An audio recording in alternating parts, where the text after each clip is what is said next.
Welcome to Solidworks. Today we talk about metal in Visualize. I think many of you already had some problems with making it look realistic, with adding some scratches to it and to not make it look like just a gray body or something boring. So we are talking about the real Visualize. I can just move around. It's a real-time rendering at the moment. So this is exactly what we will be able to do after this tutorial. And before we jump into it, you need to understand one very important thing. This is how it's done with the switch between front view and the axial scratches around. We need all of the preparation always in Solidworks, only then it will be possible to work. And as you see here, we have here a surface and we have here around another surface attached. This is important because we need to use different textures. Here we have the axial around and here we have a planar to have some circle scratches added to the surface. So this is the most important thing, and we are already ready to jump over to Solidworks to see how it's prepared. So let's open it.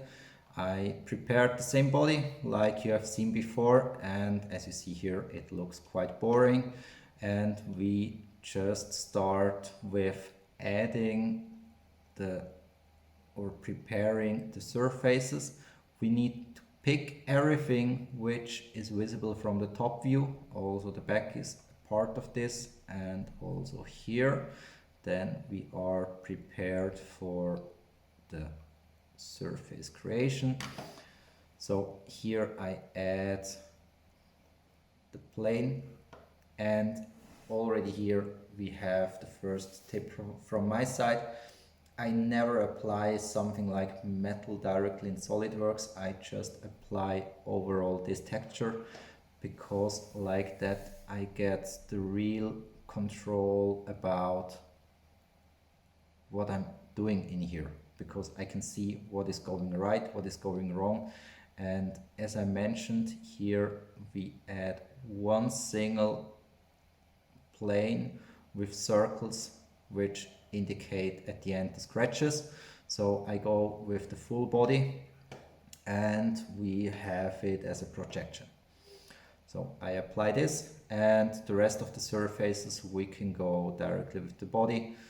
Like that we are actually quite good to go. So let's pick again the same surface or the same texture, and in this case I need to select cylindrical, and I need to select a reference that it directly applies the right one.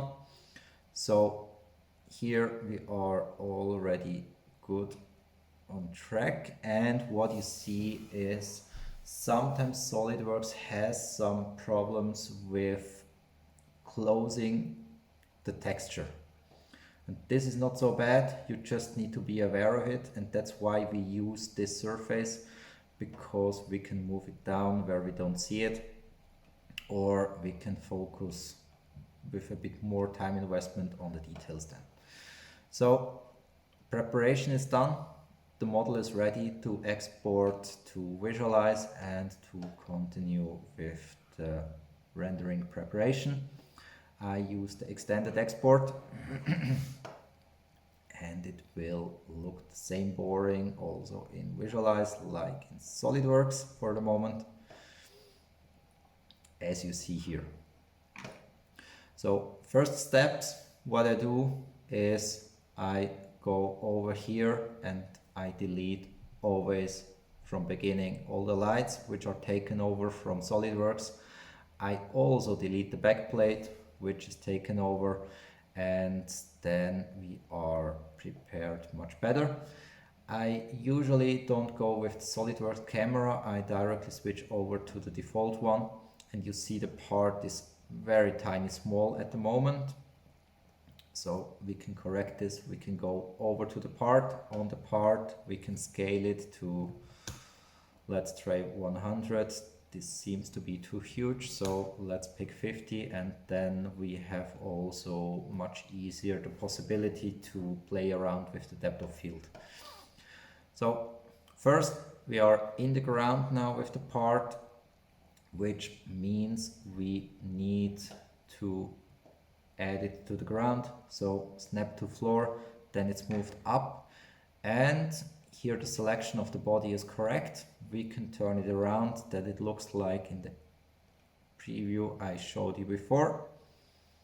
So let's turn it more or less equal, and we don't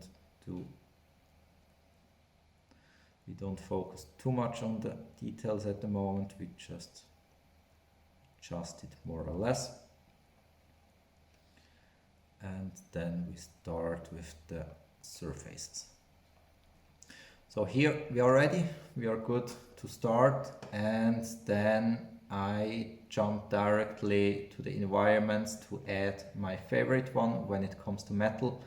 This is possible to find in the library, in the environments. I pick usually the warehouse. So the warehouse is also a good tip for the beginning, and we can directly switch in the library to the appearances because we can start to apply some of them. One very good baseline to start when you want to have metal with a texture on it, this is the scratched one. So I apply to both of them the scratched surface, and it looks already actually quite good. What we have here now to see is that we have the scratches already here. Here we have a bit a lower amount of scratches. It can be depending on the light, but we will anyway switch it afterwards. So first of all, keep it like that. And we can start to manipulate the surfaces. So at the moment I have the body selection, so switch to the appearance selection. Pick one of the experience and it will directly switch to the right one. So here we have the planar, and you see from the scratches here are already added some textures, no specular, no alpha, just the bump. The bump is the first we need to change. This I will do just right now. I double click on it, I go to my texture library. This was the wrong one because I picked it out in advance. I apply this circular scratch surface, and when I look into it, you directly see it looks quite strange here. But when you go deeper into it, then you see you have applied hundreds of different, hundreds of repetitions of the surface. So this is caused by the tile amount. And first, before you switch something here, click on synchronize, that when you add specular or alpha maps that everything has the same tile, because usually you lay it over each other and then you are good for it. So I make the tile to 1, but still it didn't take the size of Solidworks. So we are on planar, this is working well, and it looks like being in the center, but we need to click fit to the part, then it will adjust the size that it takes exactly the right one. And already now we see that we have some scratches on in the circular direction. So let's pick the other one. It's the same what we have to do. It's already applied cylindrical, the size seems to fit. We go to the texture, and this time we don't take the radial, we take the preparation for the axial, which is just linear going from left to right. I pick it, apply it, and take a look how it looks, and it looks already quite good. The size also doesn't need to be adjusted, it looks like fitting together. So if you need to adapt it, click on it, go to the bump, click synchronize and go down and tell to visualize how many tiles you want to have. But as mentioned, at the moment we don't need this. We are already with a good surface on the way. And what you see here, we have quite rough reflections from the light on the top of the hall. This can be also adjusted with the general roughness in here. I usually go up to 2.25, round about 3. So let's go to, let's even write it, that we have exactly the same. Let's pick 3. And then it gets not so rough reflected on the surface. And now we have already prepared the first one. It will be very quick to go to the next one. I just switch again to the body. It switches to the body over here. I copy it and move it over. And now I make multiple copies to show you some different optimization steps which can be done. So we are ready to go. And the first one, I just added my texture to the bump. In the second one, I make a small update now. I go to the surface. I copy these two because I will need to apply it separately to this part.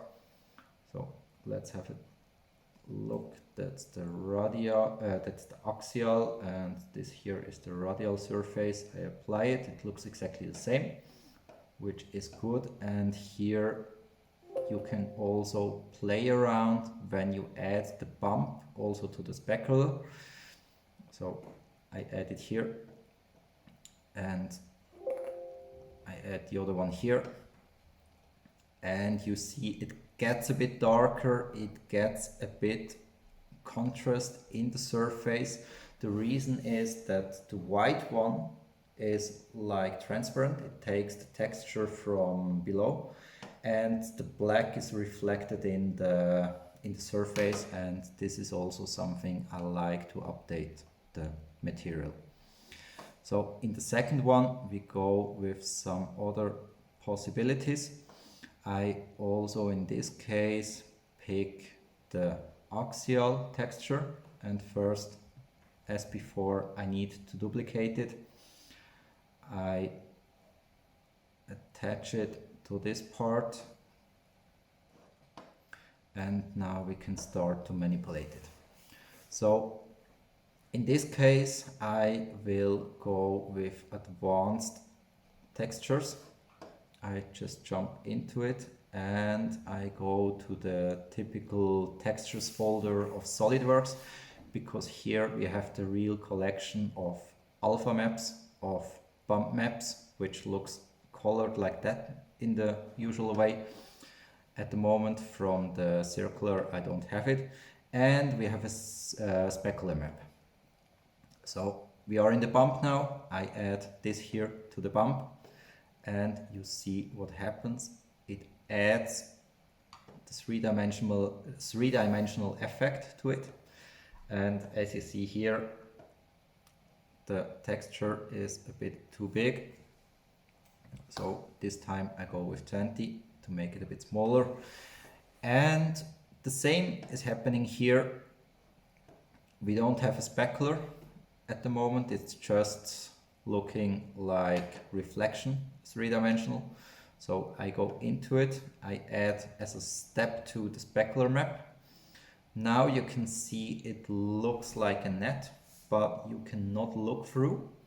So it's some kind of a fast renderable surface which simulates to be with holes in there, but we can also make it with the final advantage of alpha maps.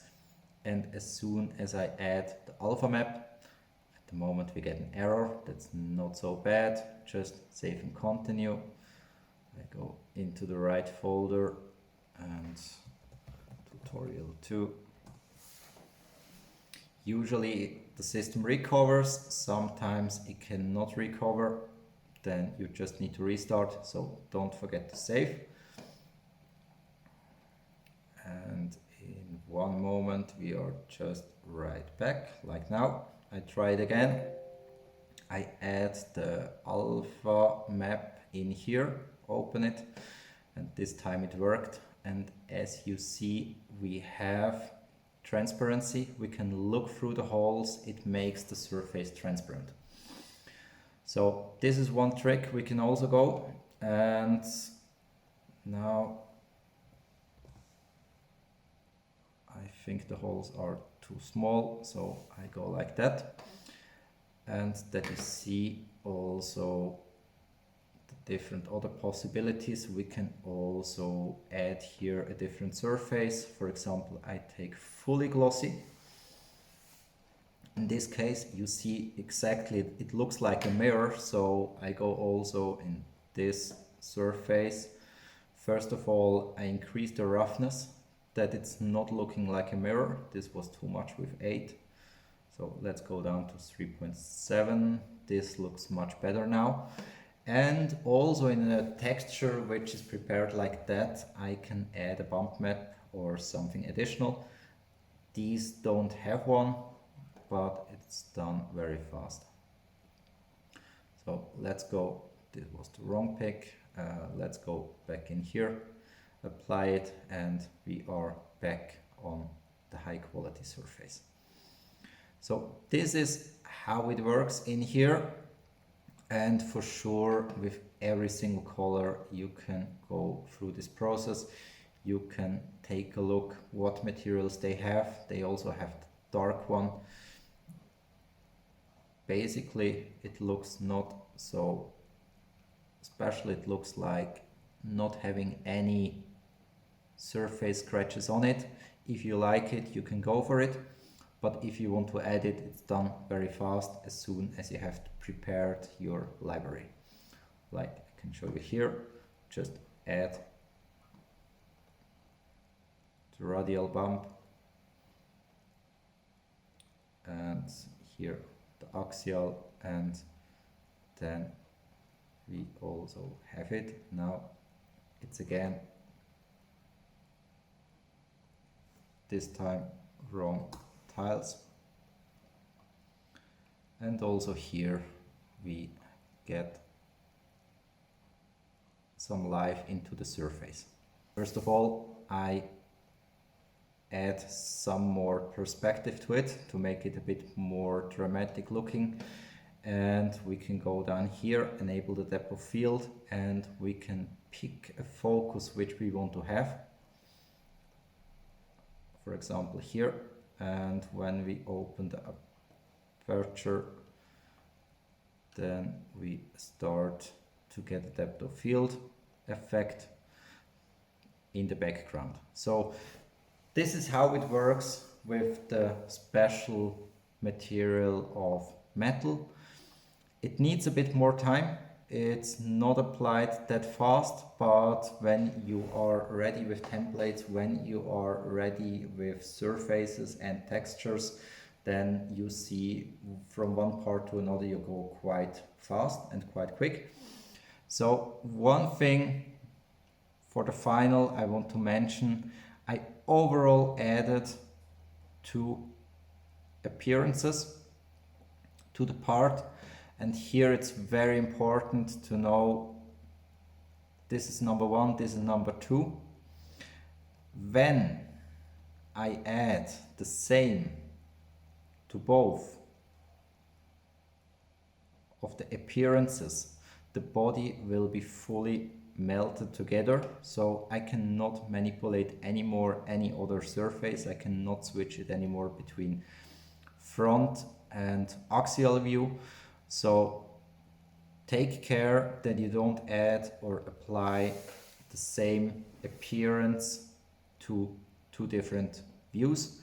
And when you respect these criteria, then you are actually quite good on track. And we can also make some adaptations. You can play around, for example, in the warehouse or in another environment a bit with the gamma. to make it lighten up or make it more with increasing the contrast of the reflections. And the same you can do afterwards in the camera. You can go into the filters. By default they are deactivated, but when you activate it, you can increase the darken if you like it, or you can play around with the exposure, or the gamma is also very nice to bring a bit more contrast into the image. But for sure, when you bring contrast into it and you darken it down, you need to lighten it up afterwards in some other sections. So this is how it works. I hope it helped you for your future projects, and I'm very looking forward to your results with different type of metal on your parts. And very soon we will talk about plastic and how it can be mixed up with metal, that it looks very nice in combination. So have a nice day and thanks for listening. Bye.